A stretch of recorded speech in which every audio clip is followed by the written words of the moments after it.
What's going on, guys? Welcome into the boardroom, episode number 2. On today's show, we're going to walk through another 5 players that you should be drafting over on ESPN in your redraft leagues 100% of the time. If you enjoy this video, we dropped a video just like this one last week. Go check that one out on the channel. Without further ado, let's jump into today's 5 picks. Play number 1 we're going to look at is going to be the Jacksonville Jaguars quarterback, Trevor Lawrence. Lawrence, prior to his injuries in 2024, a concussion and a shoulder injury, was on pace to finish as the QB 15 overall. And that was after finishing QB 13 overall in 2023 and QB 12 overall in 2022. And that was playing for the likes of the horn dog era of Urban Meyer and fresh off the golf course, Doug Peterson. And Trevor is going off the board right now as the QB number 23. Jacksonville is also going to see a significant bump in 2025 at the head coaching and play calling position, bringing over offensive coordinator from Tampa Bay, Liam Cohen, who was there for the resurgence of Baker Mayfield's career. Cohen should add some creativity to this Jacksonville offense that was about as stale as a bag of X's and O's Cheetos in 2024. A Jacksonville offense that played at the slowest pace in the league, playing just over 58 plays per game compared to 63 plays per game under Liam Cohen in Tampa Bay. More plays, more opportunities for fantasy points for Trevor Lawrence. Jacksonville also added playmaker, number 2 overall pick in the draft, wide receiver, cornerback, shortstop, anthropologist Travis Hunter, along with the likes of Denami Brown and Brenton Strange to replace the loss of Christian Kirk and Evan Ingram. They also brought in a pass-catching back in Bashal Tutin. Jacksonville is also going to catch a break in 2025 as they'll be playing against the 6th easiest strength of schedule, according to Sharp Football Analysis. My take on T-Law in 2025 is I think he should see some improvements. I don't think he holds the QB number 1 upside that we thought he might have coming out of Clemson, but I do think he could finish as the QB number 10 or the QB number 12. And currently he's going off the board as the QB number 23 over on ESPN. And he's nearing the end of that pocket of QBs where I'm not thrilled about the guys that are going off the board after him. So if I left every one of my ESPN drafts with T-Law as my QB number 2, I am perfectly fine with that 100% of the time on ESPN. Player number 2 we're going to talk about is going to be the New England Patriots running back Trevon Henderson. And for those of you who aren't familiar with this game, we're talking about pick number 31 overall in the NFL draft out of Ohio State. A player that, according to playerprofiler.com, has a player comp of Reggie Bush and an athleticism score that would rank in the top 20th percent at the running back position all time. Henderson joins his new backfield mate in New England, stalwart at the position for them, Ramondre Stevenson.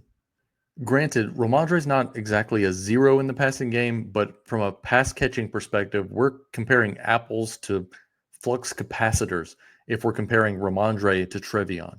Trevon isn't likely to be placed in a workhorse role in the NFL. However, think of him more like a James Cook light. I envision 8 to 12 carries and 4 to 6 receptions per game for Trevon.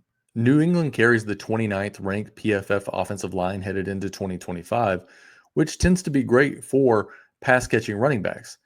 I mean, less time in the pocket, more pressure leads to more checkdown opportunities for a guy like Trevon Henderson. Trevon is playing alongside Drake May, and the New England quarterback has shown the propensity to check the ball down. I mean, Ramondre Stevenson and Antonio Gibson in 2024 combined for over 60 targets. Now, neither one of those guys did much with those targets, but still, that's a good chunk of opportunity for a pass-catching running back in New England. And the schedule sets up just nice for New England. They have the 2nd easiest strength of schedule headed into the 2025 season. My take on Trevon is his ADP of around 90 is just freaking silly, man. We got a rookie running back with receiving upside on a PPR site with an easy schedule, limited target competition. At pick number 87 to pick number 90, you should be selecting him 100% of the time. Player number 3 we're going to talk about is the Dallas wide receiver George Pickens. Sometimes, man, a change of scenery is just all a person needs. Imagine you've lived your entire life in a place like Memphis, Tennessee, a city that's consistently ranked by others as one of the most dangerous and carries the poorest quality of life. And all of a sudden, you just wake up from your nightmare and you live in Naples, Florida, or sunny San Diego. Well, That's essentially what just happened to George Pickens, just the football version. Pickens just escaped wide receiver Alcatraz, known as Arthur Smith, and ended up in Dallas. A Dallas team that's a stark contrast from Pittsburgh, in that Pittsburgh may have one of the best D lines in football, and Dallas' best defensive player wants to be on the move. Strong defense coupled with the preference to run the rock in Pittsburgh held down the upside of a playmaker in Pickens. Dallas does have the 11th toughest schedule and are projected for only 7.5 wins, so Dallas should be throwing a ton in 2025. Dallas is also a team that left a lot to be desired at the running back position for the 2025 season, and given that 7.5 win total projected by Vegas, this is a team that's going to be throwing the ball early and often. And it wasn't that long ago that Pickens led the NFL with 18.1 yards per target in 2023, which sets up nicely with this Dallas receiving core. I mean, you have a guy like CeeDee Lamb who's catching everything underneath. You got a tight end and Jake Ferguson that can catch the stuff over the middle, and you can take the top off with a guy like George Pickens. My take on Pickens is he's likely a boom player and very limited room for bust potential. I view Pickens much in the same vein as a player we discussed last week, and if you haven't checked that video out, please go do so. Pickens is likely to score 20 plus fantasy points in a few different weeks this season, and he's equally likely to have a couple of weeks where he scores under 10 fantasy points. Coupled with the stable floor and the increased likelihood for boom potential, at pick 76, I mean, you should just be taking him 100% of the time. Player number 4 we're going to talk about is the Cincinnati running back Chase Brown. Much like the TV show, Brown is the new black. The show revolves around a woman who goes to jail for a crime she committed previously. And this feels very much the same in that we just saw what happened with Chase Brown when he was handed the lead back role in 2024. From weeks 9 to week 17, Brown averaged over 20 fantasy points per game. And that's coupled with nearly 5 receptions per game. Oh, and he was no slouch on the ground either, as he added 80 rushing yards per game and 3 touchdowns on the ground. And not much has changed in Cincinnati. I mean, if nothing's changing there, why is our mindset changing on this guy?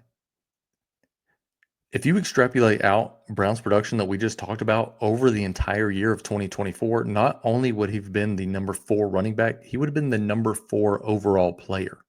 My take on Brown is, man, the math just ain't mathin'. Brown is the type of player you want to be ahead of the market to adjust on. He's on pace for a lead role in a pass-heavy offense, surrounded by Hall of Fame talent with a defense that's, well, has some challenges. Massive upside here, and you could be drafting this guy in the first round next year. At the end of the 3rd round, I'd be taking Chase Brown in every ESPN draft. First off, I want to thank you guys for being here with me on this journey. I truly appreciate you taking the time to watch the video, gain my perspectives, and learn from me as much as I hope to learn from you guys. If you are enjoying the content, subscribe to the channel. 99.9% of the people who checked out the video last week are unsubscribed. I do all this stuff myself. I set it up, I script, I edit, I do all the things. So anything that you guys can do to show some love, I'd really appreciate it. And it lets me know I'm doing a good job. Or if you think I'm doing a bad job, please let me know down in the comments what I can make corrections for. Again, I appreciate you guys being here. I'll be dropping videos just like this one leading up to the NFL season, guys that you should be taking 100% of the time over on ESPN. I'm also going to be dropping best ball drafts on the same channel. If that's something you're into, please check out those videos as well. And once we get into the NFL season, I'm going to be dropping some DFS content. I appreciate you guys. Let's get back into play number 5. And finally, play number 5 is going to be the Tampa Bay wide receiver Amecha Edbuka. The most recent news related to Chris Godwin's injury is Todd Bowles, the Tampa Bay head coach, said he's closer to suiting up than Tristan Wirfs. All we know about Wirfs' injury at this point is that he's going to be out for 4 weeks as he's already on the PUP list to start the NFL season. This is 100% a guess from me, but if I had to assume that Godwin is going to miss some time, I think he misses the first 3 weeks and then he heals up and plays a little in week 4. I think we're going to start the season in Tampa Bay with Mike Evans, Edbuka, and maybe Jalen McMillan in 3 wide receiver sets. Amecha is also joining a Tampa Bay offense who plays at a top 10 pace of play in the NFL, and with the injury directly to the player ahead of him, he should be playing out of the slot to start the season. Tampa Bay also gets a nice schedule for 2025 as they face the 10th easiest strength of schedule. And over on ESPN, Edbuka is going off the board after kickers and defenses. That should be some type of criminal offense. My take on Edbuka is we're going to get the beginning of the season and the end of the season spike weeks. With Godwin projected out maybe the first 4 weeks, I expect 6 to 8 targets and 60 receiving yards per game from Edbuka. I think that advanced age of this wide receiver crew for Tampa Bay also hurts them as well. And I think Edbuka closes the year on that same path, the 6 to 8 targets and 60 receiving yards. And you may have a lull during the middle of the season, but that's already baked in as he's going off the board after kickers and after defenses. There's no chance that Edbuka gets past me with this current ESPN ADP. I would draft him 100% of the time. He should be going off the board somewhere between pick 80 and pick 90. I appreciate you guys if you made it this far into the video. If you did, please like and subscribe to the channel. Also, comment down below letting me know who's somebody that you're taking 100% of the time over on ESPN. I plan to drop some more best ball drafts during this week. So if that's something you're into, please go check those out as well. I hope you guys are having a good week, and I hope you're ready for the weekend. Be safe out there, and we'll see you guys next time. Thanks.